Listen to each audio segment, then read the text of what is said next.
To all, we welcome you to our work session for the Board of Commissioners, Weber County. Commissioner Bolos is seated to my immediate right, and I'm Commissioner Harvey. It's 12:30, just after 12:30 on Monday, the 16th of September. This is a public meeting, not a public hearing, so no public comments will be taken. The agenda for this meeting will be as follows. Item number 1 is the discussion or action of approval of the minutes for the work session held on September 9th, 2024. I'll entertain a motion or a correction change at this time. Motion to approve. We have a motion and I'll second that motion. All in favor? Aye. Aye, motion carries. Thanks. Our next item is item number 2 is a paramedic service discussion. We were honored to have Mayor Michelle Tate from Harrisville, Mayor Leonard Call from Pleasant View, Mayor O'Neill Berube from North Ogden. We also have Brian Barron here. We also may be joined by our comptroller for the county, Scott Park, in as much as this has some financial things to it. But the presenter today, who's going to present? You, Neil, will you present, or Leonard? Or the three of you present? Yeah, That'd be great. Start off, Neil, and chime in as we need to. Yeah, maybe I could start out. I was reviewing the minutes of your work session back in June, I think the 24th of June of this year. And in there, I guess there was a previous discussion. Two things of clarification maybe is one, I know, and having worked with the commission on other things, we know that a tax increase, additional money is something that's not in the line of sight necessarily for the commissioners. So we have reviewed the structure of Northview and feel that the proposal could be done without any tax increase or asking the county for additional money. So let me step this back if I may, and to interrupt you. This is on paramedic services, and in as much as the county holds that license for paramedic service, there's some concern or there's some observation that was held in the study that was done and presented here several months ago, but that we're talking about response times and things out in the north end of the valley. So I just want to make sure for the recording so that there's some clarification moving forward. Perfect. Thank you. So Go we ahead, do want continue, to thanks. clarify that in reviewing the structure of Northview Fire, we believe that we could do this without any increase or asking for money from the county. But the structure is already there. So just wanted to clarify that. So we wouldn't be additional financial burden on the county. To add a paramedic license. Unit out there. Okay. Correct. Second thing, and I met with on the way in with Brian. We go back a little bit. We'd like some clarification.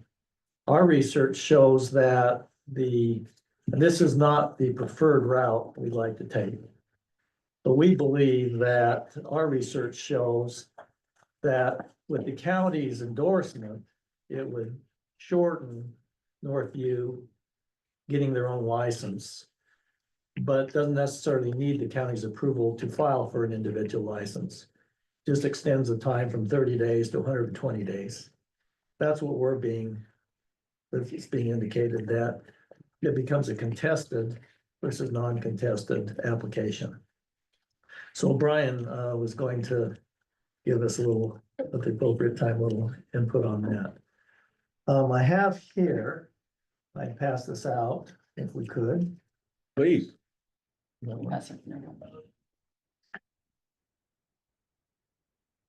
Brian, would you like one? Sure. Thank you. If you'll leave me an extra one, I'll put it on Commissioner Forrest. Yes. This are some excerpts from the study that was done independently and the county's request. Let me, before I get into some of the details here, and Michelle, I'm going to chip in where you would like. This kind of outlines the plan. But in our discussions with the chief and those at Northview, we would like to be supportive of the county. Instead of applying for our own license, we'd actually like to be part of the county's program. and just receive a license to do so instead of going on our own. We think that makes more sense. So just as, sorry to interrupt if I may continue. Let me write this down, number 2. So you got one more. Just to clarify though, just as Weber Fire has a unit, Ogden has a unit, Ogden and Roy have a unit, you'd have another unit there. And apparently, research would indicate that some time ago, Northview was in line to get the next license, but a previous commissioner, who served on the other board, granted that license somewhere else. So we're trying not to make this a political issue. We'd like to make this a factual issue. And I think the thing that, as we reviewed this, there's a couple things. There's a map in here in your packet. Right here.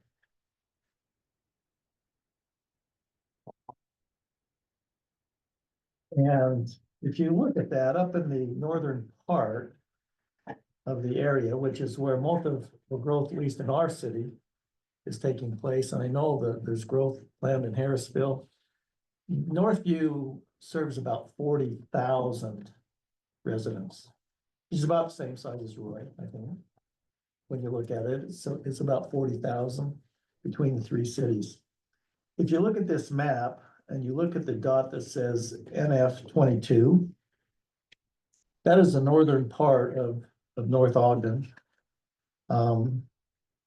You can see there, if you look at the chart down on arrival performance by year and travel time performance by year, you can see that that area is beyond the recommended time for service. In some cases, fairly substantially beyond recommended time for service. I can't speak for the other mayors, but speaking for North Ogden, we don't believe that is reasonable to have our citizens in a dire emergency. As you know how this works, unless you have a paramedic license, you can't perform certain functions that are life-saving. And so I always wondered when I would see a call where the ambulances showed up, why Ogden City always showed up. Because they have to come and they're the only ones that can provide certain service.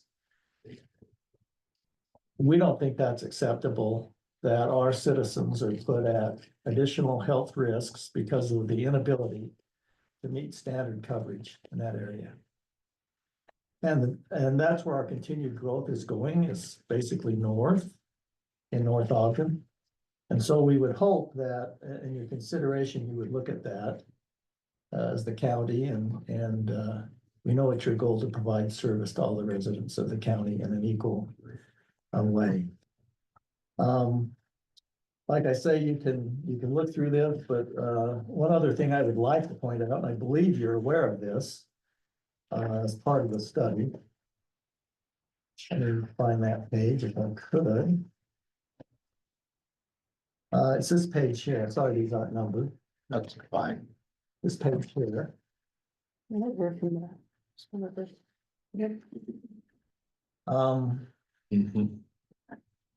This shows the available number of medics per 1,000 residents. You can see that this has Salt Lake, Cache, Davis, and Weber County. Now, we know the results in Weber County are good, and we're grateful for that. But you can see here that right now, Weber County has 1 paramedic for every 22,463 citizens. The next closest would be Davis County at 14,200 residents per paramedic. We also believe, and I think Leonard could address this, the fastest growing area is out of West Haven. And we believe if the county looked at allowing us to become part of the program, I know there's fear, what about the existing resources? How would they be used? Leonard, I think you brought this up out in West Haven. This would allow for a reallocation because of the. Yeah, Weber Fire District has talked about moving rescue south Mhm. to more adequately serve West Haven and. That's what I understand, yeah, that's a good, which I think is a good idea. It's fastest growing city, I think, in the county. It was in the state at one time, but. it's So that fast. would not Still result fast. in the county having to have additional resources out that way. It could be a reallocation of resources and provide the same degree of coverage throughout the county by allocating those resources. I know that there's been some concern about the experience of the paramedics and would they be able to provide adequate life-saving services in certain instances. We believe, and in talking with Dr. Hershey, who now oversees the program, that his situation is trained paramedics would have that ability to do so. He made a very interesting comment. He said, when would you like him to get experience? When there's 40,000 people or when there's 80,000 people in the area? At some point in time, it's the old thing like trying to get your first job, right? Everybody needs experience, but how do you get experience? We would propose, if there's a concern in that area, that we enter into like a trial period. I think the contract in its current state expires at the end of 2025. At which time new contract would come into place. We would be willing to even look at a trial basis or work together with the other agencies where one of our paramedics could be on with them and they could have one with us to make sure that there's adequate feedback on the level of experience. But we would like, just to make it clear, we would like to participate in the county's program and not go out, try to do our own thing, because I think it makes sense in the event that there's, a major situation that we're all working together. I don't know, Mayor Call, if you have anything to add, that's kind of Well, the, I think Michelle. one of the things that we were looking at when we had this presentation and speaking with Chief Maxfield is that he has got this vision of this year and the next year, and then beyond 10 years, that he knows where the money is coming from and what he needs to do to set up this for the future at no cost. He's already figured it out so that it's a no cost, but an improvement to the services we're getting. So I don't understand why there'd be any confusion why we couldn't have this when we already have the resources. They're just not being used in the most efficient way they could be. So I would ask that you would give us the ability to go under the licensure that you already have and put Northview, because our cities deserve that kind of resource too. it's really kind of frustrating. I don't think the general citizen really understands this, that when they make a call and an ambulance shows up, they think our folks can provide all the services necessary in a life-threatening situation. It's not the case. They have to wait from somebody to show up from Roy, Weber County, or Ogden, Because they have the medics. because they have the Don't you medics. have medics that aren't allowed to operate? Nope. That you're not allowed. Without We do have license. medics. You have medics, they're not allowed to operate. Right, So That's they what my know what to understanding do, but they can't do it. they're constricted by the absence of a license. I have a question. So let me just a clarification for you. So we do have a transport license for ALS. Okay. Which, because there's an ER in Pleasant View. Okay, they're allowed to function as a paramedic when they're transporting somebody from that ER to whatever facility they're transporting to. But that's it. They cannot do the 911 emergency. Okay, so if they need an ALS transport, advanced life support transport, then we send the paramedic and then they can do paramedic type stuff, which is, at that point, it's usually just monitoring something that the ER has done until they get it to primary children's or university or one of the other So hospitals. if they get called to the call at that location, they can't function till they get into the ambulance and then they can. No, No, they they have can't to even wait. do it only if they're taking them from the ER on just a transport. We have a ALS transport. That's what I license. mean. So But they they can't even go to a function. call. What does transport mean then? if it's not They the time. pick somebody up at, you know, the. Once they're at a So facility. somebody, Oh, once they're at Yeah. the one Some- ER and they're going to. yeah, to gotcha. another, Okay. to a hospital Okay, because yeah, they're gonna yeah. get, admitted or So whatever. they might even be on scene, but they're not allowed to do anything. Right, And if you think about this from a business standpoint, the inefficiency of having someone from the county or Ogden City show up, a paramedic, whatever time they get there, which is generally outside of the recommended amount. So they jump in the ambulance with us. And then their guy has to follow the ambulance up there. I mean, that doesn't seem to be a real good use of resources. If you were duplicating like that in the business world, you'd probably be challenged pretty heavily on use of resources. The facts kind of speak to it from what we understand, and we know we don't understand everything. But the facts from the study will indicate that it is time for the county to strongly consider bringing Northview into the family of paramedics so that we can get the service, have the timeframes necessary to do that. Now, I understand in the real world, not everything is based upon facts. But I think if you look at your study, it would indicate that this is the right thing to do. And we know that there's other things involved other than facts. But we're just here today to kind of present the facts and ask for your support. Commissioner Bolus, you had a question. yeah, I do. So my understanding of the study, when was it completed? Study was completed, I think, about 18 months ago, wasn't it? Or They're 13 talking about months the ago. paramedics, the Yeah. parametrics study that Mhm. was Let's done see. I for remember the that county. being presented and to my understanding, to my Recollection. recollection, it kind of showed a potential expansion, Mhm. but not really a timeline, or was there a timeline? No, there attached was to a that? timeline attached and well, there wasn't a specific timeline attached. But we had accelerated we didn't want to wait another 5 years to do this study again. We said so that we could keep current that we were gonna do it 2 years. 2 years later, I think this jumps this up 6, 8, 10 months from that 2 years. Right, Which so, was studies. so it was in the plan, but just not yet. It was in the plan, but I don't know, and I can't speak to the It's okay, specifics, but it That's was in the okay. plan that we were going to need Expand. to expand. But I can tell you also in that metrics, you're talking about expansion without costing anymore, but that's not what I remember. There was something more that there was gonna be some cost, and not just the one-time money for the next Yeah, unit. yeah. But there would also be some ongoing expense as it related to staffing. Yeah, unfortunately, that was only the presentation of one side. I don't think Northview had the opportunity to present on that. That was surely one of the pushbacks. Harvey would admit I'm not the smartest guy in the world. No, I wouldn't admit that. I think you are one of the smartest guys. in the I am a CPA by trade, and we have reviewed Chief Max Phil's presentation.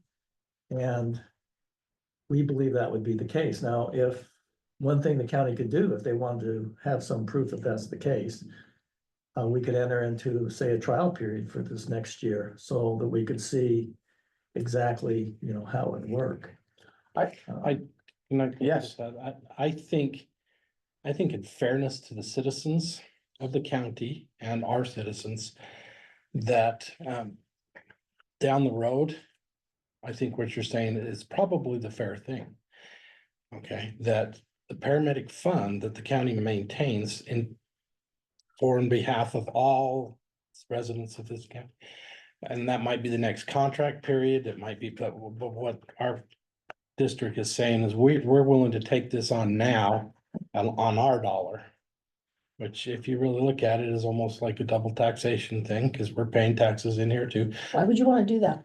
Why? Because Sorry to interrupt, because but we feel like there's such a need to have it, that it's that important. that I'm just we're looking at the willing to- viewpoint from your taxpayer, right? I would probably be a little frustrated Yeah, with they that. don't, Yeah, you're probably right, and they don't, and only ones that would probably stand up for us is those that have needed the paramedics in the past, you know. All the others are like, yeah, I probably won't need them. Okay, Yeah, sorry to you know, interrupt, but- anyway. But yeah, I think down the road somewhere, whatever the study showed, with 2 years, 3 years, whatever. It would probably be time to sit down and say, okay, you're under our umbrella, how are we gonna reallocate dollars? Okay. For the different districts and including us, but we're saying we wanna move the timeline up. And we're willing to do it on our own dollar. That's what I hear you essentially saying what they're is, saying. yeah, that's what I hear you saying is we want to accelerate the timeline and then maybe it's time to do some. If it's repositioning of one, it will. By byproduct will essentially affect the repositioning of another, which could help with the call times and the others. I'm happy from our position. I'm happy that we'll take another look at this and I think we need to. And I don't want to wait and study it for another 6 months to take a look at it. I think what we'll do is we'll get I'd like to do it. Even our budget cycle starts. So I know that the cities are on a fiscal calendar year. Our budget cycle starts a week from today. And so we'll look at that this year. Like Commissioner, I think what And that's in a week. we're saying So we here, can't go, that's pretty good for government, I think. not bad, not bad at all. But in answer to Commissioner Bolus's question. When it comes to life-threatening situations, like we believe this is, when we can't get service.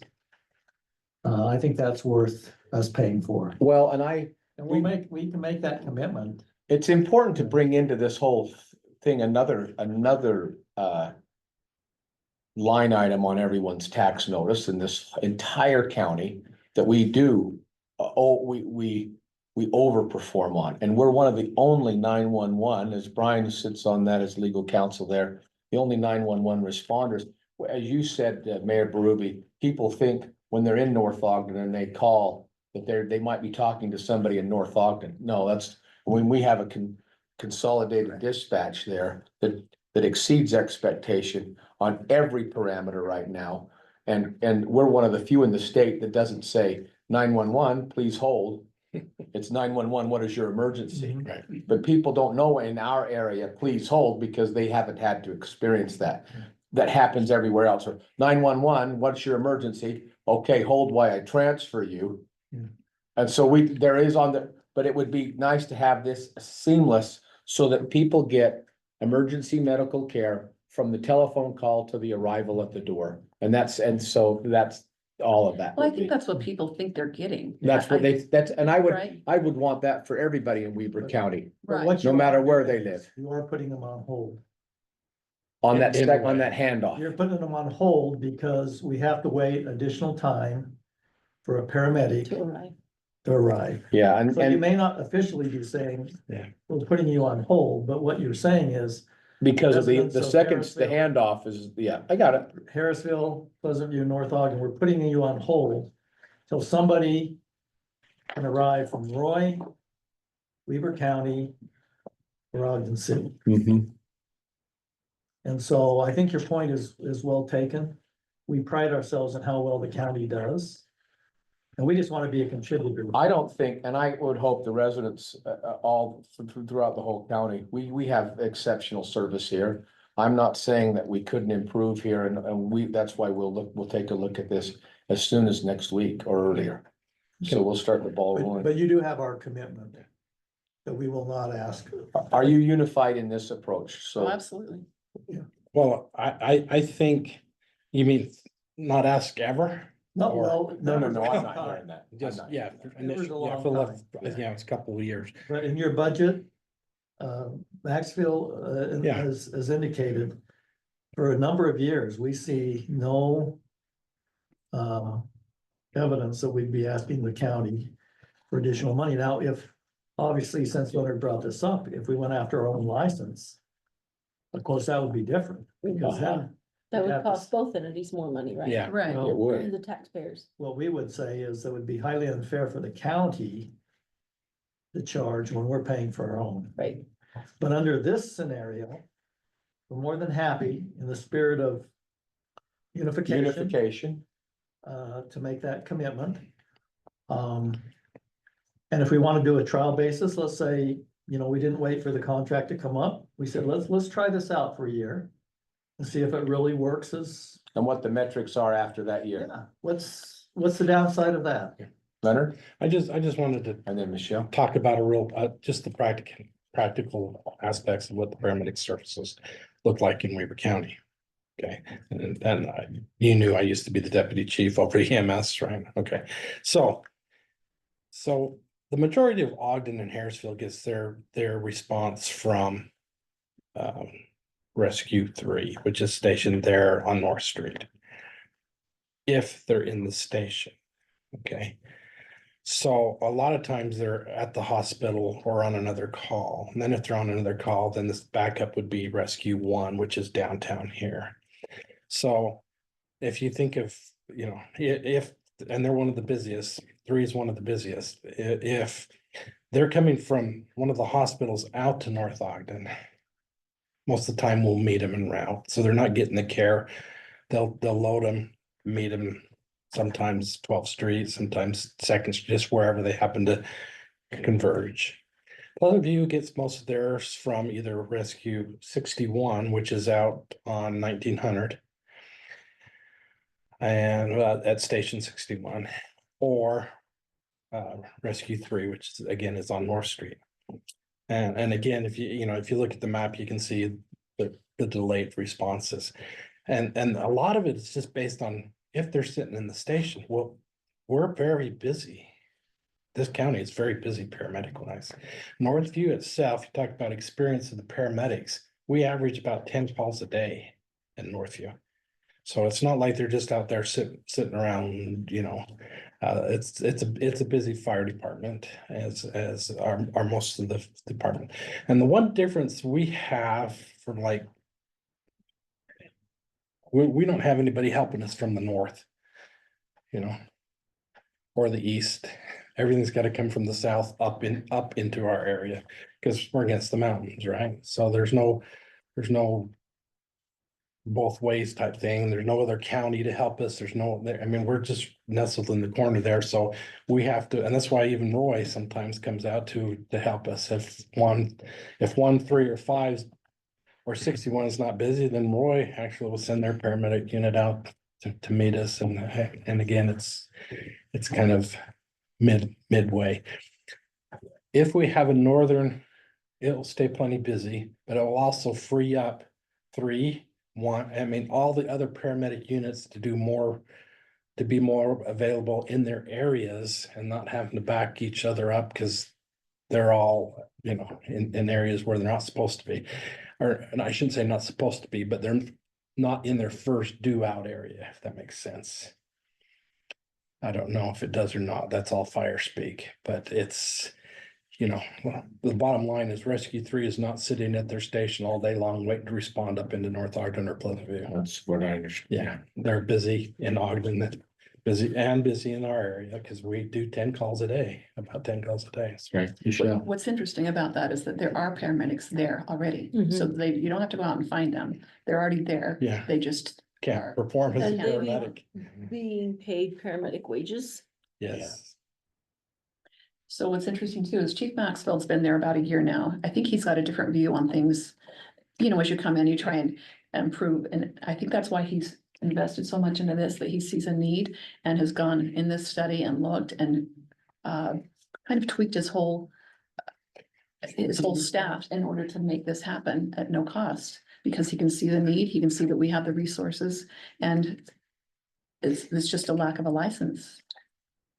And I don't know if you've ever waited at your home for emergency services, but it feels like it's a long time. 30 seconds feels like a long time when So you're if in the you- middle of an emergency. And then if you wait and you have an ambulance pull up and then you have to wait again, that would just be, that's not acceptable. If there's an option, right?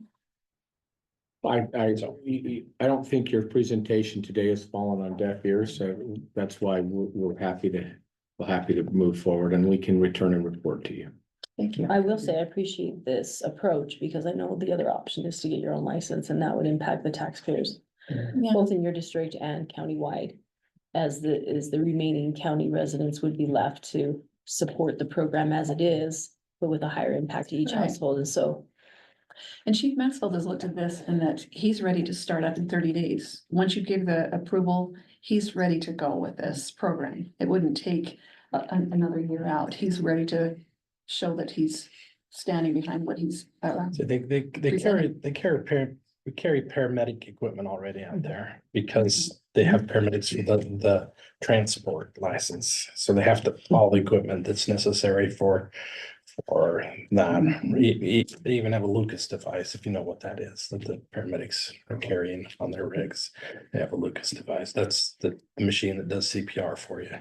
You know, so that, you know, if they're transporting somebody that's got to go to the hospital that's having CPR done, they can use that too, so. And So they in have- the study, Chief Maxfield has done this, showing how we could do it. We've got 6 paramedics now. I think we're sending 2 more to school, but he's shown how we could do this. We don't want to get into the detail today. We just want you to help understand our position and the help we need.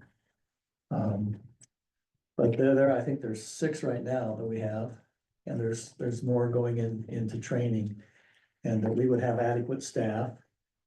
And once again, I know there's been some pushback on, do they have the experience to provide the service?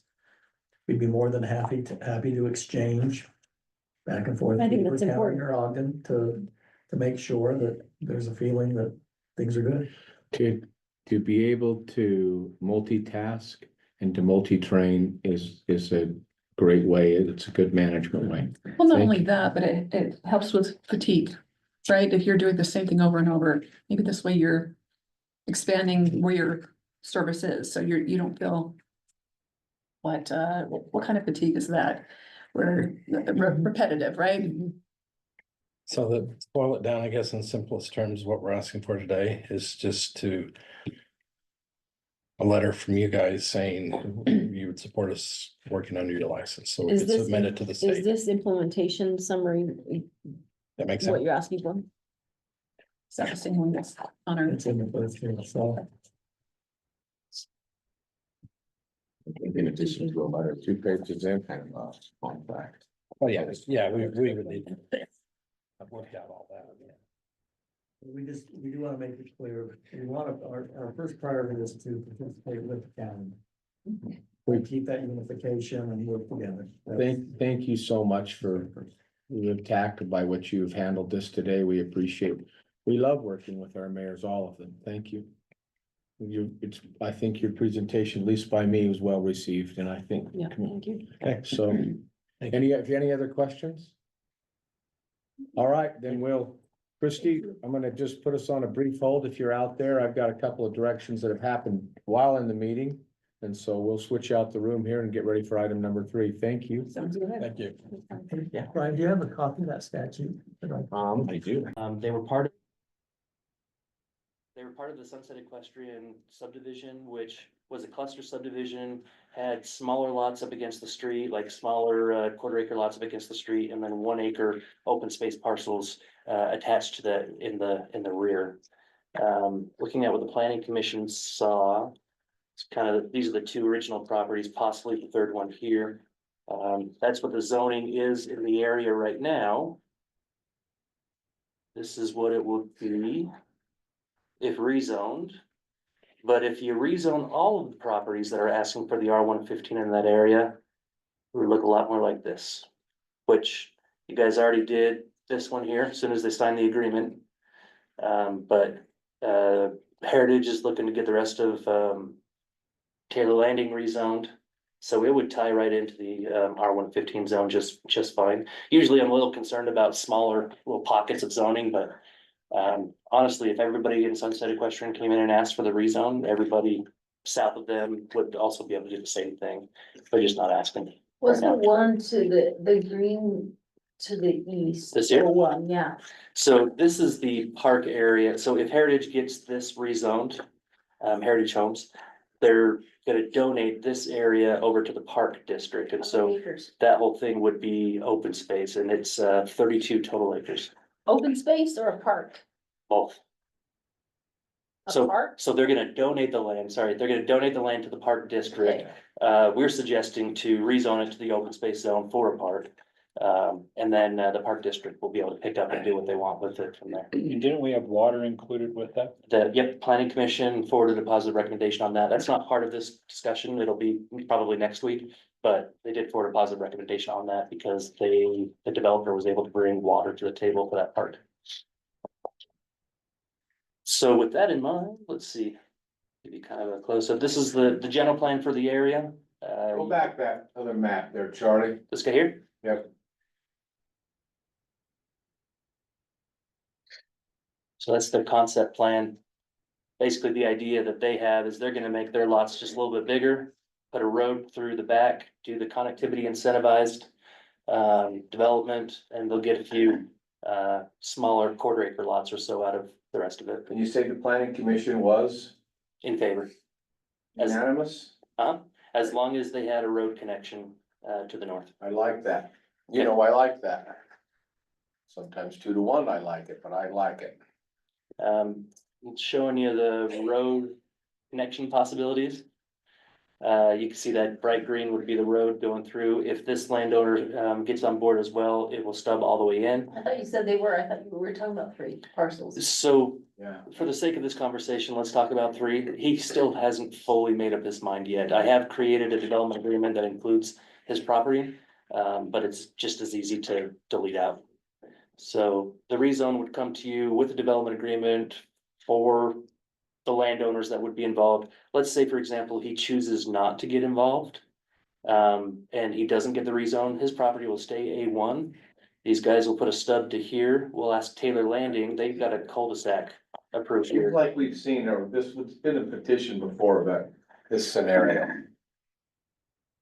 Have we been, I've seen it. Unless there's something exactly like it somewhere else. They may have met with you individually. on That's this. maybe what it Yeah. is.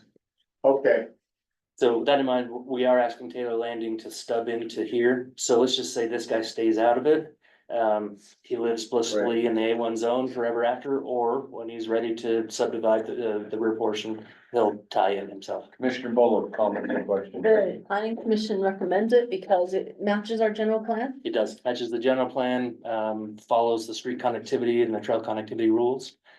In the development agreement, we've got things like, dark sky lighting, trail connectivity, street connectivity, what else is in there? Oh, and they're willing to do a park donation as well. Okay. $75. That's what I wanna hear. As you know. Yes, that's, I know. Okay, great. I don't think that the 2 of us have any problems with it. Okay, you okay if we put it on the agenda for this next Tuesday then? That'd be fine. Not tomorrow, week later. Yeah. Sorry. Okay, I'll talk to the applicant, see if they're okay with that. You'll see it in one of the next Tuesdays. Great.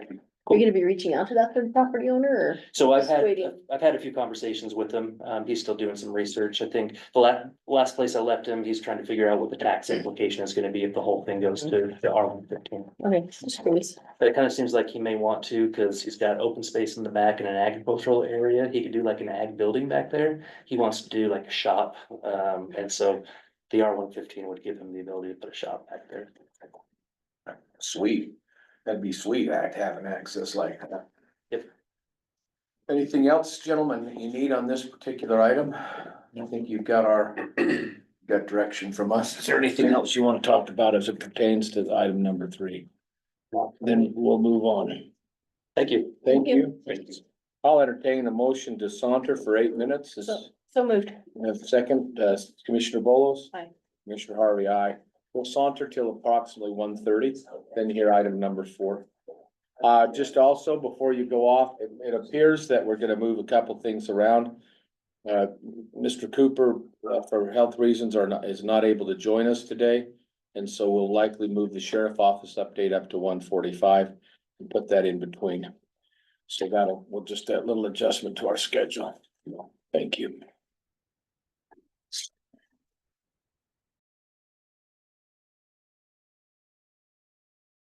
Project. Methane mitigation project agreement with the Qnergy and a discussion. Miss Stephanie Russell with Chris, well, we've excused Chris Crockett today. He's on the line. Oh, wonderful, he is. Hello, Why, thank you so much for joining us today. I was gonna make something about casting the first stone, but there are many stones, and so we'll just go off. Well, let's just move on to, and also Ashlyn Tuckett. Thank you, Sean, for being here as well. And, so anyway, let's, go on. Ms. Russell, go ahead, please. Thank you, Commissioner. I will not be casting stones or dispersions today. I have some really You will great. lose to Chris Crockett. He's got more stones. I have some really great news. So we have finally come to an agreement with Qnergy to do a second pilot project for methane harvesting. As you know, our methane harvesting program is just going along fantastic at our current closed landfill, which is near our archery park. This second location is going to be very unique. It is at our C&D landfill out in our West River corridor, which is also located in our inland port area. So we have this wonderful opportunity to start harvesting methane out of that. And what's so unique about this particular project is that traditionally technologies aren't able to harvest off of C&D landfills. That's not something that a traditional methane harvesting product or technology is able to do. But because we have such a great technology innovative product with Qnergy's cogen generator, they are able to harvest methane out of C&D landfills, which don't emit a lot of methane gas, but still are producing it. So this will be an active site as opposed to a closed landfill. It will also be a really great opportunity to test out their equipment to see how low of a level they can harvest. So we're really excited about this next phase of our pilot and our partnership with them. And we have for you today an agreement that we've come up with. It's very, very similar to the agreement we did with our first one. Chris Crockett can give you a little more description on the differences between this one and the last one that we did. Go ahead, Mr. Crockett.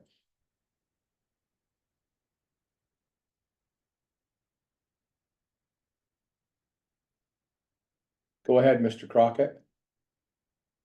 Chris, you're thank you, muted. Commissioner. This agreement that was sent to us that was drafted by Qnergy, we made several changes to it just to highlight some of those changes. Qnergy wanted initially for us to give an easement to them in favor of their project that they have. Since this is just a lease agreement and it has an expiration date of a term, we said, no, we'll just provide you a license to access the premises. They agreed to that. The next one was the term, and this is just where I wanted to make sure the commissioners were okay. They wanted a 10-year term with an option to renew for 2 5-year periods. And the key is that we have to determine that at least a year in advance prior to the expiration of the current term that you're in. That is quite a long project. At least that's quite a long term. So I wanted to make sure the commissioners are okay with that. I did require that they remove any of their improvements at the end of the term and restore the land to as close to as original as possible. The next thing was compensation. I think they said they're going to give you 20% of the net proceeds of the methane harvesting. And then the next one, the only other concern I had was the options to terminate. Really, there isn't a lot of options for the county to terminate this agreement unless like Qnergy doesn't take any action for a 12-month period.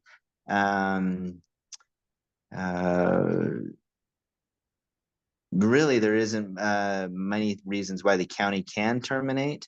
The reason that they do have listed is, of course, at the expiration of the term, they failed to adhere to the contractual requirements. They don't take any action within a year. The Weber County gets fined, or it becomes illegal for us to operate this type of activity. Things like that. Qnergy has a right to terminate. They're a little bit more flexible. They can determine whether it's in their sole discretion that the methane mitigation project is uneconomic to construct and or operate. I pushed back a little bit and said we should also have a right to terminate for a convenience, because that's how I read that, as a termination for convenience clause. They said they don't see it that way, and so they did not agree to that change. So really, I guess the big question is, do you want to be in this agreement for 10 years or not? I don't know how difficult it is to actually dismantle this infrastructure that's going in and having it removed. But they are asking for a 10-year commitment. So those are they agreed to everything else that we requested. You know, we love being able to help local companies, and especially this does not cost taxpayers money. It actually helps us, mitigates that. What's the agreement we have with Molding and Sons for that property to operate out there? It was initially, I believe, a 20-year contract. We have 10 years remaining, I believe, something like that. I'd like those two to match each other Okay. so that if it's 9 years left or 8 years left, the term Okay. of this contract to match that one, because we need to, Perfect. yeah. I like it. So, I like that train of thought. Yep, we Now, can definitely do that. yeah, we can do that. okay. Or We did put in provisions that says that Qnergy will not interfere with Molding and Sons, and we've actually required Molding to be a signer of the contract, so all the parties will be on the same page. I just want to make sure that those two look the same. I agree. Okay, Great. Commissioner Bolos? 10% of the proceeds. Stephanie, is that what we're receiving on the other one? That one we're receiving 20, but this one they're gonna have to put the piping in. So that's why that's a reduced amount, so that they can cover the cost of piping. Okay. Our other one had piping, in before they started. Okay. But unless I'm seeing it wrong, I'm seeing that it says that Weber County shall receive 20% of the net revenues. That's what I heard. Oh, I thought you Yeah. said, Chris. Where is it? Oh. Yeah, no, just to clarify, the text says 20%. Sorry if I didn't say that correctly. Where is that? Do you have it, Lauren? Under Article 5 on page 7.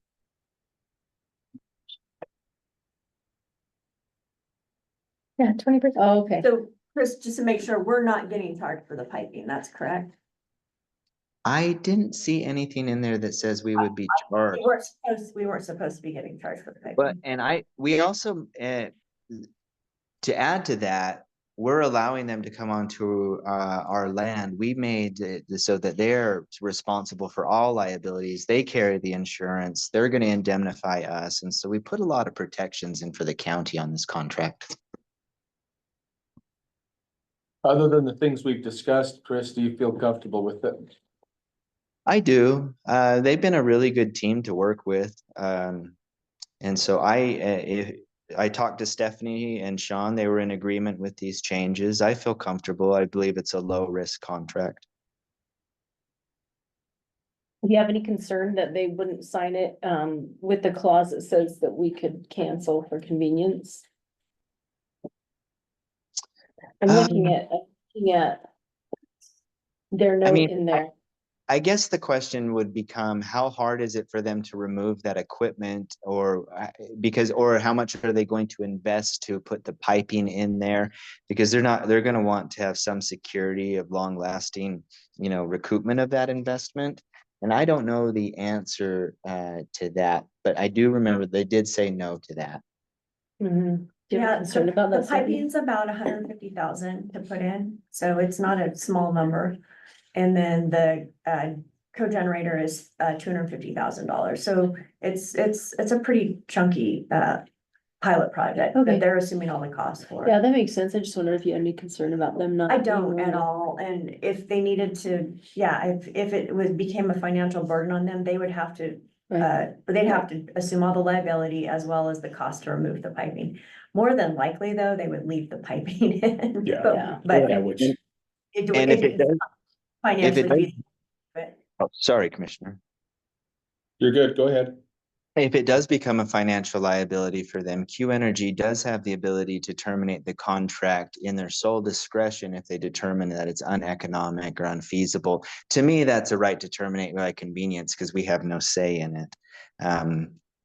But they didn't see it that way. But yeah, it could end earlier than the term that whatever how many years left are with the molding contract. And I'm okay with all of that, Chris, and I'll tell you why, because this is a pilot study for one.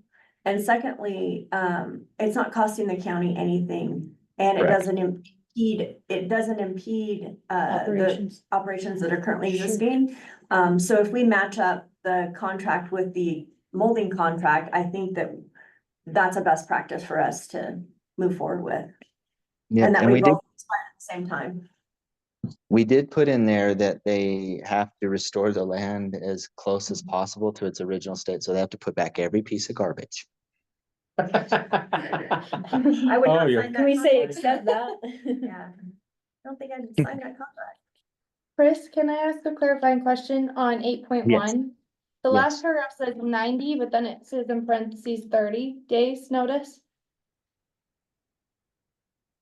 So I think I put in there, I'll have to check my notes, but I think in there I wanted to have the same, my note says. Because I think Qnergy had a right to a 30-day termination notice, and so we put in there, I wanted to just be the same throughout. And Okay, so we should so, update that to be 30 instead of 90. yes, thank you for Okay. catching that. Thanks, Lauren. I think under those parameters, though, I I'm think good, both yeah. of us are good, Yeah. so Okay. let's We go ahead appreciate and it. move forward, and we can Um, formalize that. We'll do that you can do that under the first part of the commission agenda, the consent items. Okay, Lauren, if you could make those changes and then work with Ashlyn and get that uploaded into the portal. Anything else, Mr. Crockett? No, it's good to see you. I hope you all have a great day. Thanks, We you hope you do too. too. See Thank ya, you. thanks. Bye-bye. Okay, this will give us time now, commissioners, to clear the room. We'll move on to our next item, which will be the sheriff's update. So. Thank you. You're welcome, thank you. What time? Amazing. Yeah, you're supposed to be there. I know you're gonna hang out in my office while you're waiting for us to finish. Only be 15 It'll minutes. be 15. Let's move ahead. Assistant Fire Warden, oh, excuse me, this is the sheriff's office update. Just to begin, our assistant fire warden vehicle presentation had to be postponed because of emergency from Rick Cooper, the wildland forestry guy, so. Let's move on to our sheriff's office presentation.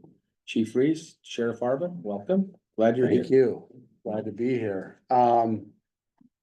This first one I have is pertaining to a receiving center, and it includes Jessica.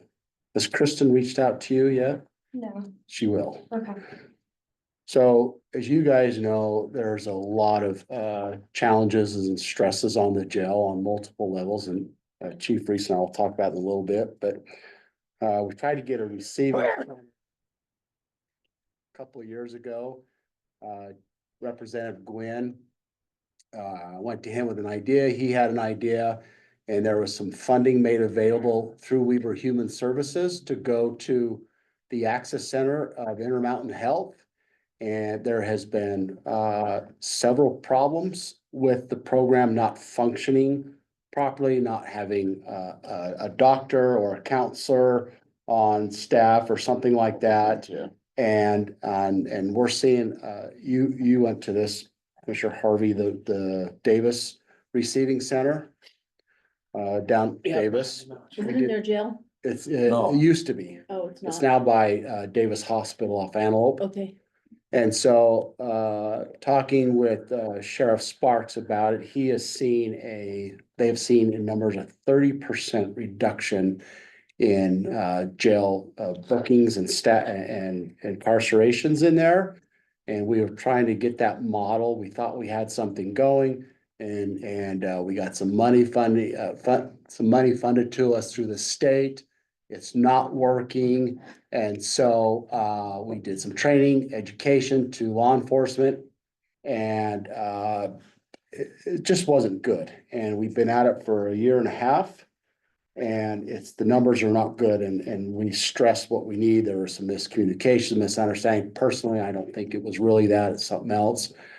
But they're calling it a reboot, but they won't call it a reboot. They said it's the wrong term, so we're gonna try and put together some better education to get law enforcement to have that option to take them there instead of the jail where they really need the mental health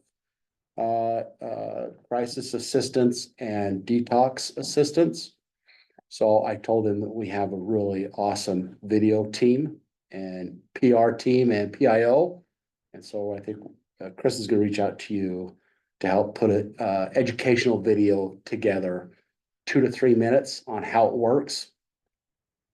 So we would appreciate your availability, but we won't get to you till 3 weeks out because I gotta get some stuff done. Okay. So that's on the receiving center and Can I ask a question? Maybe you Yes. said this. Are you talking about any location change or just an additional, what's there? And so the problem was. because initially we had that conversation. So the problem up there, according to them, is they were not, so there's a term I learned, it's new to me, it's called social detox, alcohol, drugs, or whatever.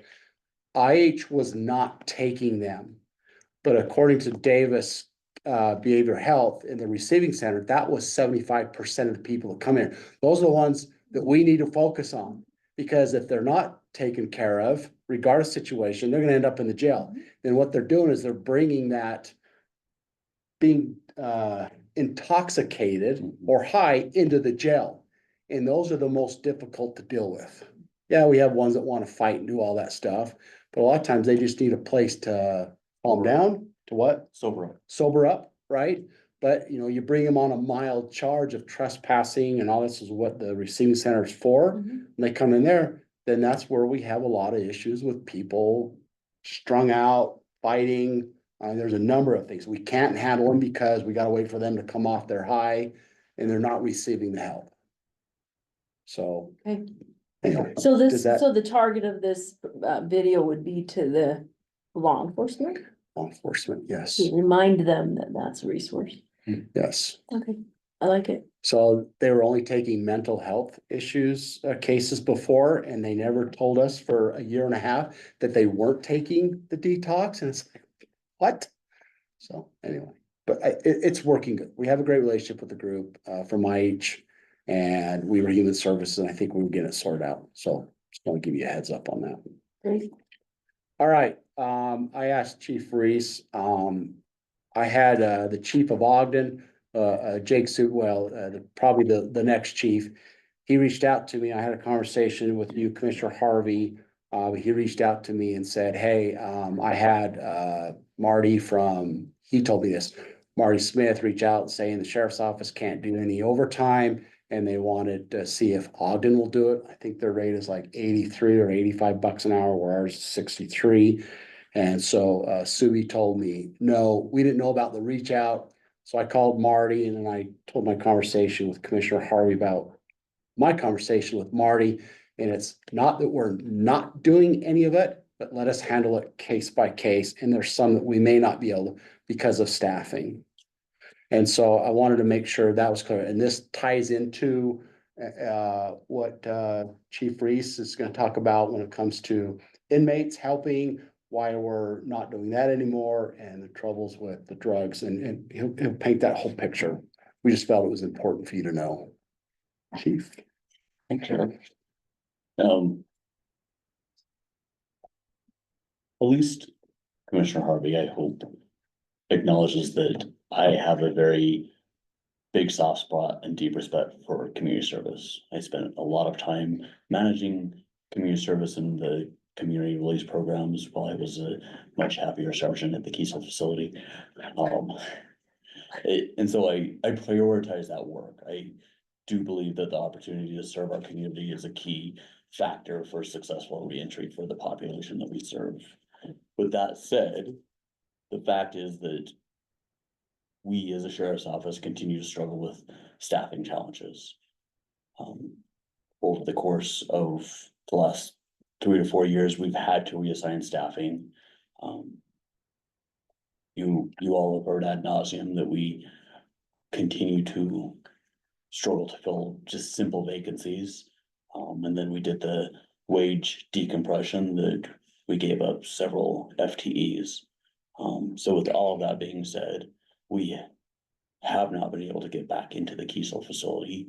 That continues to be a long-term plan for us. But we keep stretching it a couple months every time. But that's where we're at. The 12th Street facility was always intended to be temporary, Band-Aid at most to allow community service inmates in and out of that facility. As Commissioner Bolos experienced when she was locked up for a period of time in the facility, that it's a secure facility. It's intended to be a secure facility. Having a community release facility facilitates a different kind of in and out, day in and day out processing of that population of inmates. And some additional challenges have arisen. Fentanyl is still relatively new to Utah, but it is marching aggressively our way. I will share an anecdotal story with fentanyl. We had shipped a inmate that was overdosing to a local hospital. We had administered Narcan inside of our facility. The inmate responded really well. About 4 hours later, Captain Ryan calls and says, "Hey, you might want to give the sheriff a heads up, like this individual is going south." I'm like, "They're in the ICU, how are they going south?" It was because of fentanyl. Apparently it attaches to the neurons and is very long acting, and they ended up administering multiple doses of Narcan over the course of the next 6 hours, which is just not something that we do with heroin, which is frightening in my mind. Like, heroin's always been the big scary thing. It suppresses respiration and all of those other challenges. Fentanyl's even worse than that. And then over the course of the last month, Salt Lake County, knock on wood, we have not had this challenge yet, but if Salt Lake County's experiencing it, it's only a matter of time before we are, but they've had multiple near-death experiences with xylazine, which it's a horse drug. I have no idea why you would choose to paralyze yourself with an equine medication, but is apparently the new rave on the streets. It just continually, the picture I'm attempting to paint is our liability has skyrocketed. And that's when I had the discussion with the sheriff, that's my point of view as the public administrators. My job is to offer all of the ways that I can increase safety and security, reduce liability, and protect us as a county, as a sheriff's office, from all of the liability that it possibly can. And so we have moved forward with not having any community service inmates leave the 12th Street facility until the scenario changes. And I don't know exactly what that looks like. I don't know if that is staff right now, simply staff. Another 12 staff members would allow us to be able to open the Kiesel facility, and we could run it out of there like we did in days of old and be much happier human beings. But we don't have that right now. Can I ask a question? When you were running out of the Kiesel facility, is there anything else that was being run out of there? What other inmates were there any We inmates only housed there? had community release inmates, meaning inmates that were either doing work release or community service. Okay. So they were in and out of the And facility that's it. at large. There were still challenges with substance abuse going on in that facility. Mhm. But it's not a secure facility It's either. not a secure Right. facility, and frankly, like, in my time there, I had a couple of opioid overdoses that I managed, but by and large, it was alcohol and tobacco and some marijuana. Like, we're just seeing in the community itself, that's controlled substance becoming more nefarious. Okay. Anything else, chief? I don't think so.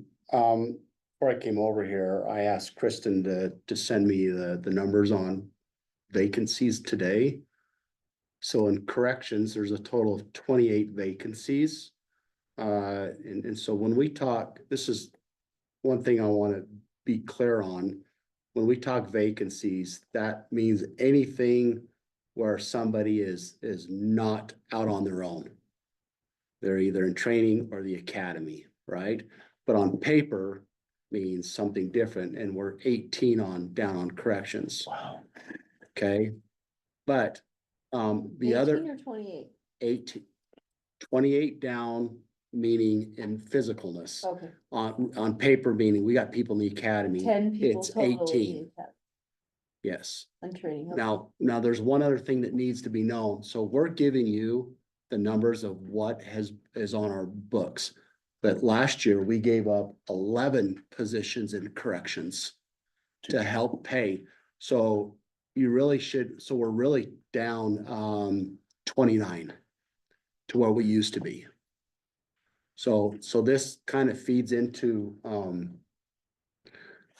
our ability to help, because a lot of times we'll use staff to help with these overtime shifts from the corrections. We'll use these staff to help with inmate programs. And then Commissioner Harvey, I know that we asked for a position 2 or 3 years ago that you wanted specifically for inmate services. We just don't have it. We don't have the staffing to provide all those extras. So we gave you that position for that. Yes, and So you've probably moved that over into another need. to a higher need, yes. So this is our struggle that we wanted to make sure that you understood on those levels as far as the inmate. And also why we're not providing so many services that we used to on the correction side. So. And that's, from the business side of it, since you're speaking of that, from those terms, I'm sorry you guys are down. But what that does though too, is that you've done such a wonderful job in creating those community services. But it's hundreds of hours a week that we're losing that we'll have to just fund from another position or positions to make that up. So instead of having inmate labor to perform those functions that the animal shelters or at the shooting complex or at the Golden Fairgrounds. Spike, or a number of different places, we'll have to grow government to fund those positions in doing that. That's what, that's just the business of it. That's what The it takes. business of it, yeah. So anyway, we just want to give you a report and answer some of the why, because I know that all of you commissioners probably get questions of why and how come you're not doing this or that. Why isn't the sheriff offering these things? So next time you field that phone call or have that discussion with another department, you want to make sure that you have that info. Sure, thank you. And then I want to shift. I know Chief Perry and you had a meeting earlier about the animal shelter. And so there's a little bit of information that I want to share too, that I don't know if you knew about this, Commissioner Bolsk. I know you're more directly involved. Several months ago, I wanted to remove ourselves from the animal shelter. And so we're on this measured withdrawal from there. I was talking to Julie today, and I knew Julie had some involvement with the animal shelter. Julie told me today that they provide the financial oversight for the animal shelter, munis approvals, which also includes invoices,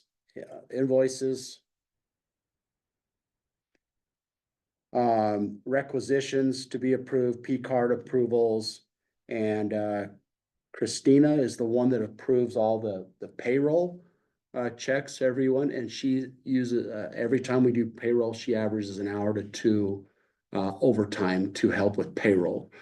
So we were talking about mainly on the correction side where we'd send a lieutenant over there, but there's a lot going on in the financial that I knew some, but I didn't know extent of it. But Julie shared that with me, and just want to let you know we're spending overtime to help the animal shelter. I don't know if that was shared with you in your meeting, Commissioner. No, but we talked about your withdrawal there and what that looks like, so Okay, it's probably gonna fall into your portfolio, just so you know. I think Harvey wants it. Not likely. Jessica's portfolio.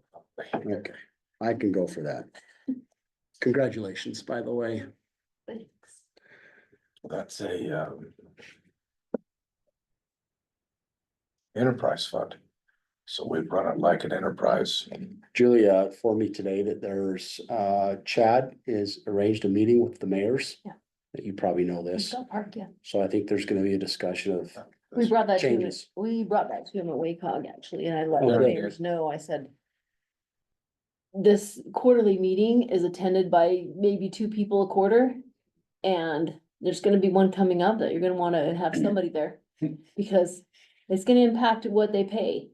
Right? If Chad gets everything he's asking for in his budget, it's gonna double his payroll. And that's on the cities who participate. so this is what's frustrating, and I know you know this, commissioners. But I'm tired of the county giving the cities stuff that they are getting for free when they should be paying for it. They should. And they look at the county sometimes and say, what are you gonna give us? It shouldn't work that way, in my opinion. And I know I'm preaching to the choir, but they need to pay rightly. We may give them The the cities, the state, We Yeah. may, yeah, the cities, the state. The state, We may yes. give them the opportunity to do their own animal shelter. Yes. And animal control. I agree. That we can't, it's actually against the law for us in unincorporated with our municipal services fund to fund other things. That's why we doubled the taxes in my particular neighborhood. Yep. To be able to do that so that we could give refunds to everybody else because unfortunately, before I got here, they were cities were subsidizing unincorporated. We don't do that anymore. That's just how it works. We'll do it the right way and anyway, yes, Chad is meeting. With them. One of us will be there. Probably whoever's portfolio it will eventually be in. well, it'll eventually be its own district like 911. I That's where hope, I'd like it to go. Yeah, I think it should be. but yeah, it will, yeah. It's good to know though, that the financial oversight is done by your office because that may have to be included in some of those positions, one of those positions he's asking for. Right, yeah, and I'm not sure if that was shared in your meeting. I tried to reach Perry. I know he's heading down to St. George. So. Okay. All right, and then, I think you've already received this from Julie, Mhm. the pay. Mhm. Okay, Let me so, see that though. There were some missing pieces to that. sorry, so page 1 is front, page 2 is back, and then this is page 3. Yeah, this is what I responded to Julie. Maybe she told you that. This is their wage at their new agency, deputies who have left. But there's nothing that goes, the most recent wage at a new agency goes back to April. And she didn't have any information from April We'll forward. find out that some, we asked them for their copies of what their offer, and some of them have not done that. Nobody's done it in the last 6 months. And I don't know if it's because of laziness or they don't want to do it. Who knows? But Yeah. we were told that we were getting 2 of them this week. That recent just, ones. that question to Julie stemmed from the presentation that Chief Guard and Lieutenant Lavely made at West Haven. Mhm. And said that deputies were leaving for more money, and I said, well, I wanna know how much and where So and all that, and Julie said, this is what I have, I'm like, well, how do we know if they're Well, so- leaving for more money if there's no record of that in the So last 6 months? we can also, this hasn't been tasked, but I can task Julie or someone in our office to call the cities they went to and ask HR what their pay is. That we can find that out. Yeah, it's public knowledge. Yeah. I mean, it's. So we It can do just, that. yeah, it came after that presentation, I just had requested the detail. Where did they get all the numbers they presented to West Haven? That's how I got a hold of that document. It would be useful, I mean, we're doing our own wage study, obviously, but it would be useful to see the most recent Right. resignations. All right, so that was most of corrections, the direct impact of corrections. And so today enforcement has a total of 13 vacancies, which technically on paper is we have 11 vacancies, which is about 12-13%. We had 3 today that were introduced as new. They'll be going on a training. And as you know, that in corrections, it's roughly from the time you're hired, it's about 4 months before you're on your own. 5, Including the academy? after the academy. 4 months after. Yeah, whereas it's mostly 7 to 9 months on the enforcement side, it's just more involved. So that's why we have that, vacancy versus what's on paper, because when you pull someone out in corrections to train somebody, or you pull someone in enforcement to train somebody, you're actually a quarter of an officer, because you only can take selected calls, you gotta train, and it just, so anyway. Are other agencies like Harrisville Police or Ogden City or Roy, are they putting people in the academy as well? Yes, when I started, the only one that did it was Salt Lake.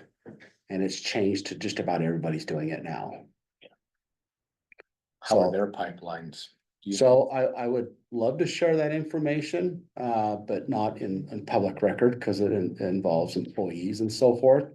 But I know some numbers from other agencies. Of their and vacancies, you mean? Their vacancies, it's not just us. We know that. Yeah.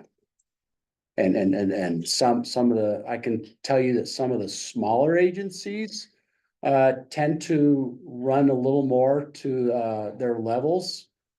Because that's a certain type of person that wants to live there. It's, there's less work. I'll just put it candidly to you, less stress. You come to the county, you come to Roy, parts of Ogden South Ogden, City. you come to Ogden City. Look what we've had recently in Weber County, just 2 in West Haven. We had a mother that killed herself, and before that, she killed her 3 kids. Right? And then before that, it was the 12-year-old Gavin. Our worst fears in law enforcement is it's kids. Kids are the hardest to deal with. And you go out and you hope that you'll never see anything of a kid because you think this could happen to mine. And that takes a huge toll on law enforcement. And in our report, this is the 11th child death in our county in the last, I think, 9 months or a year. That means those that have died of SIDS, a vehicle accident, and then these situations, these homicides. So anyway. All right, I don't have anything else on that. I do acknowledge that most of the information shared is not positive. But I feel, we feel determined to make sure that you guys knew what we knew and to give you an accurate account. I will end on a positive note that Kyle Nordfors, who I think you both know. Today, great dude. He has been recently to England to talk about search and rescue and drones. Keynote speaker. Yeah, and in his slides, he includes Weber County. And he's got another one it's coming up to China, of all places, right? To present to their people about search and rescue. That's right. I was teasing him about Yeah. his body, knowing what time of the day it was, because he's all over the 8 hours ahead, and then he's gonna be 12 hours or however behind, but a day ahead, and it's gonna be. I mean, as you know, we have a lot of special and wonderful people that work in Weber County. And then there's some that do so much for nothing. And Kyle is, Well, certainly his family does. His wife does that for nothing. Yeah, she does the dog, the cadaver dog. It's just it's a wonderful blessing for us in Weber County. The sheriff's conference starts this week. I do know, starts Wednesday, technically tomorrow, the golf tournament, but I'm not going, Reese's not going. But the sheriff's conference, I do know that Kyle. Tired of winning. It should be, yeah. So Kyle and Mark Horton will receive, so Kyle got the award for Volunteer of the Year for the search and rescue group. Now the sheriff's conference, those 2 will be awarded that of the year down there. So, Fantastic. yeah, we're doing such great stuff.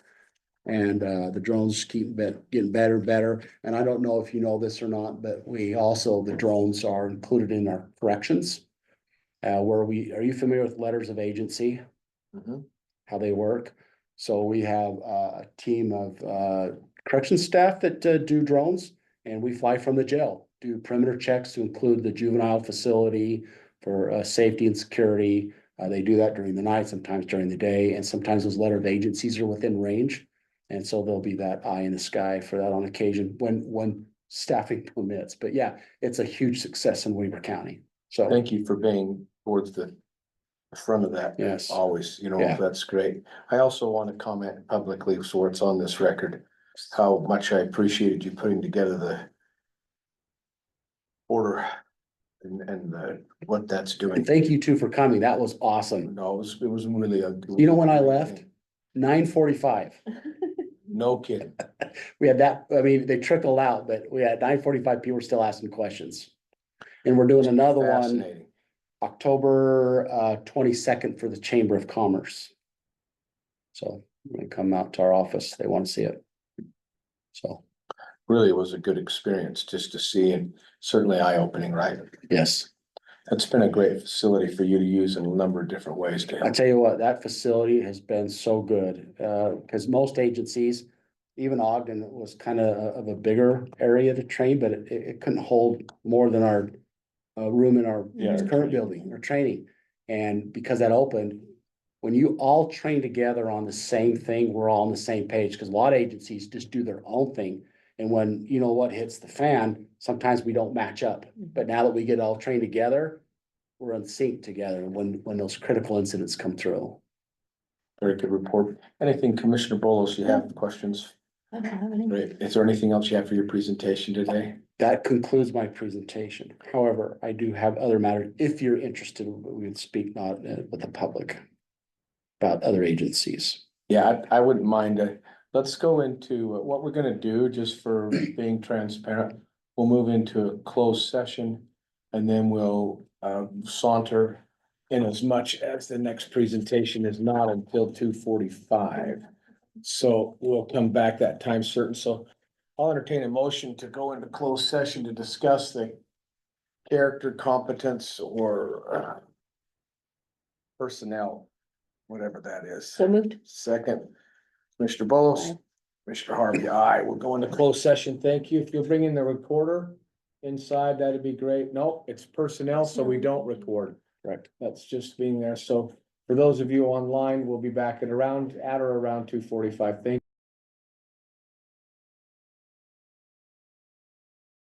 You want a on motion? our engine. And so and we'll do that in just a moment.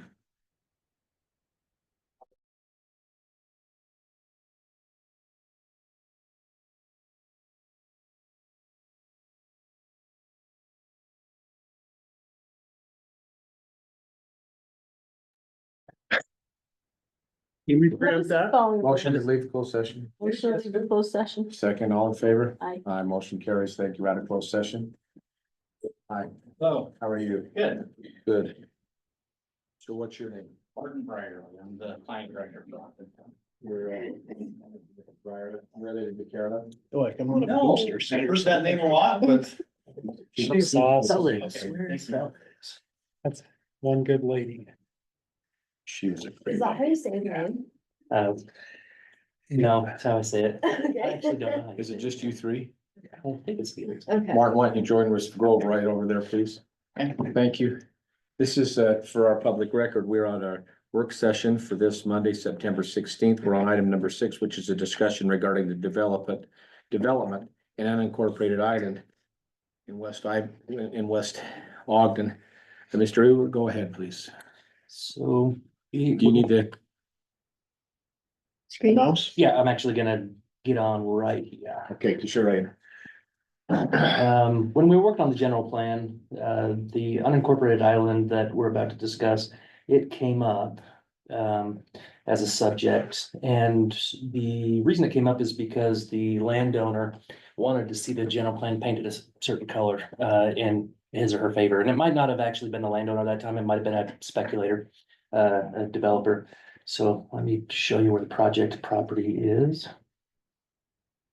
And as part of that discussion, the planning commission was very focused at the time on trying to help resolve the housing affordability challenges that the county was facing. And so anything that said housing on it, they seem to be pretty well in favor of it. Let's see. Here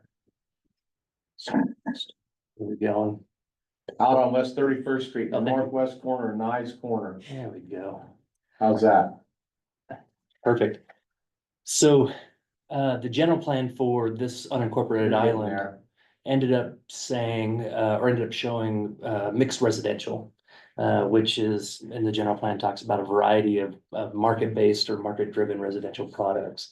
At the time, we were aware that this is in the Ogden City annexation, area, and that Ogden City, would like to designate it as manufacturing. It's currently zoned in the unincorporated area as manufacturing, M1. And so I don't know if it's landowner, but the person who wants to pick the land up is DR Horton. And they'd like to do townhomes here. And so they formally asked for a rezone to a residential zone. And before we get them too far through the process, to the planning commission and working through development agreement data, we wanted to check with you guys first. Because we knew at the time when we put it on the plan that this may come down to question of whether or not we're gonna push it into Ogden City or allow it to develop in the unincorporated area. And I think, if I remember at the time, I think that the idea was, well, paint it orange for mixed housing. It's already zoned M1, and so this will just give us the ability to have a conversation in the future. Well, the future has come. And they're asking questions. And so I wanted to make sure Barton was here from the city to kind of represent the city's interests. I've sent you guys a letter that Barton put together for the developer to kind of give them the city's perspective on this. The city doesn't want it to change from manufacturing, and the city would like to annex it in at some point in time. And so we just want to pick your brain and facilitate a conversation with you guys and Barton and see if you're comfortable moving forward with the request as it is, or if you'd rather us report back to the developer that this is gonna be a no-go. Okay.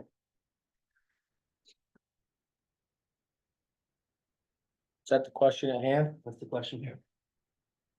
Mr. It's within their annexation declaration plan, and obviously you've seen the letter, and it's for manufacturing, and so it's really give us some direction. Mr. Brierly, any comment?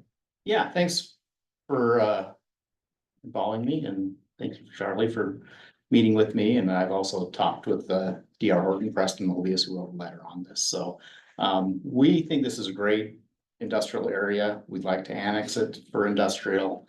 Some of the things that it has going for it, it's in an industrial area. To the north, it's industrial. To the south is the airport.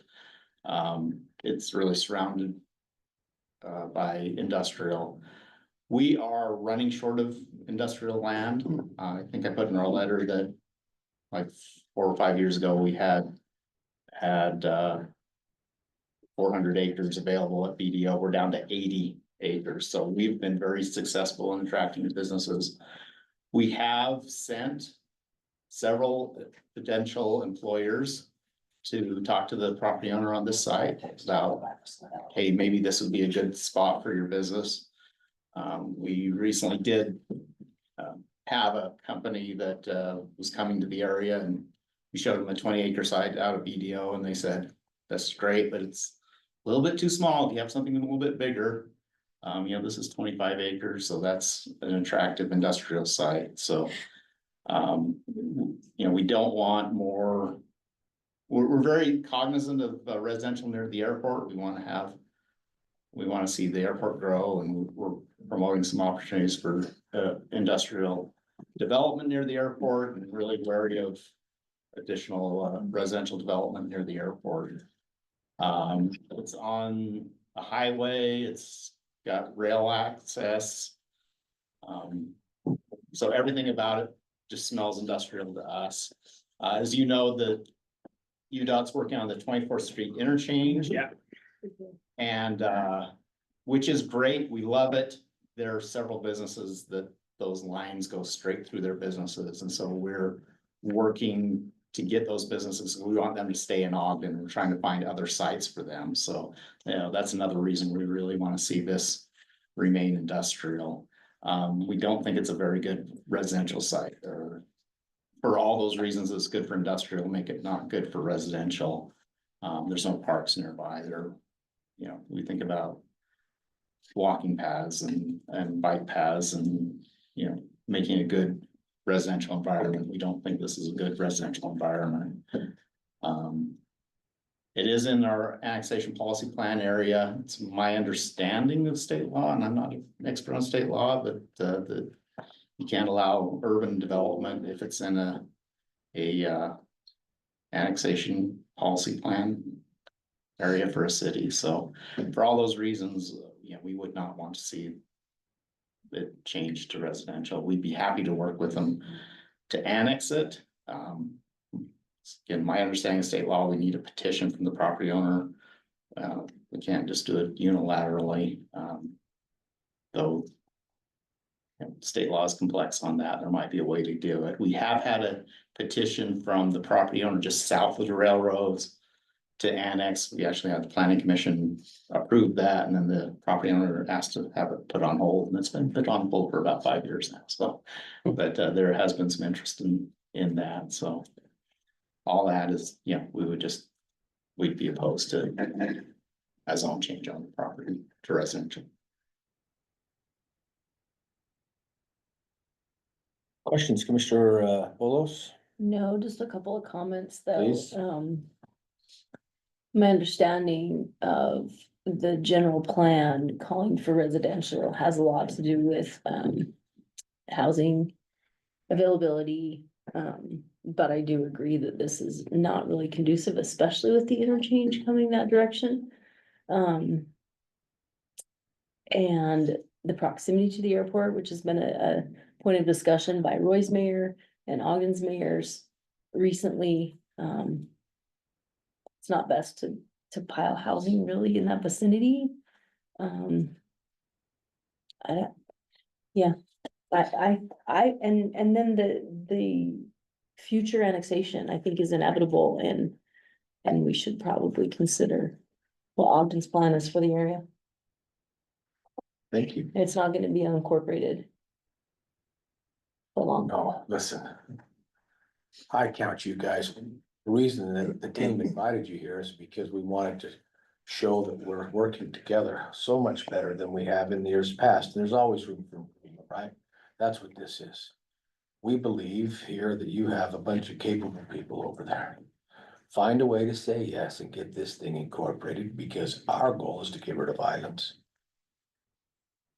You get this annexed in, problem goes away, or you get to decide what that is. So it's that simple. Find a way to get it done. Thank you. We appreciate it. Sean, are we still trying to get rid of islands? That's what you've asked me to do. We are always trying to get rid of islands. It's problematic for county. We'd love to get rid of them. Speaking of that, is that an island just to the west of that? That skinny little piece there. Yep, Yeah. It is? it's all one contiguous island. It comes out, slides down. That's a railroad track, by the way. So, yeah. I know, just where I live. That, so the island is connected to that piece we're talking about? No, not in land ownership, Okay, not in land ownership, but it is part of the, you can see. interesting. Small. Oh, yeah. There's a little farm in between. I have had a conversation with the Hansons a little while back. Which Hansons? Is it your friend, Hanson? You know that one? Not that one. I visited with Commissioner Frower on this as well, and he felt that manufacturing was the most appropriate, but if they were to do residential, it's way too dense. And he's really concerned about the access on 1900. Yeah. Doesn't want to see that. I'd be The okay access with on one 1900 house and for on every acre. Midland. Right, and if you reduce the density, it doesn't belong by the tracks and by that Right. area, so. Exactly. Let's Doesn't find a make way, sense. will you? Yeah. Yep. Help us out. That'd help us out. Okay. Find a way to That'll help get us that out done. too. Yeah. And we'll have the same conversation with Roy's mayor about that little sliver on the other side. The more islands we can get rid of, we want to get these things annexed out, get ourselves out of that business. Charlie, you guys are doing a wonderful job, Felix, just telling you, but. The DR Horton does have the right to go through the process, Mhm. so they might push it. I'm not entirely certain, but if they do, planning commission will hear it and give you guys a recommendation, so it might come back before you guys, but I just wanted to get a gut check first so we can talk to the landowner and the applicant. Okay, We'd be happy to participate in that too, if that's appropriate. Barton does a great job of describing all the reasons why we needed to stay the way commercial, so. He's outlined that very clearly. Great. We like that. Any questions on that? Felix, huh? Not at all. Okay, just checking. thanks, commissioners. Appreciate it. Thank you. Thank you. Takes a good meeting to be no meeting at all. This was a good meeting. Okay, great. Thank you. All right. Commissioner, I'll entertain a motion item number 8. Adjourn. Second, all in favor? Aye. I we stand adjourned. Thank you.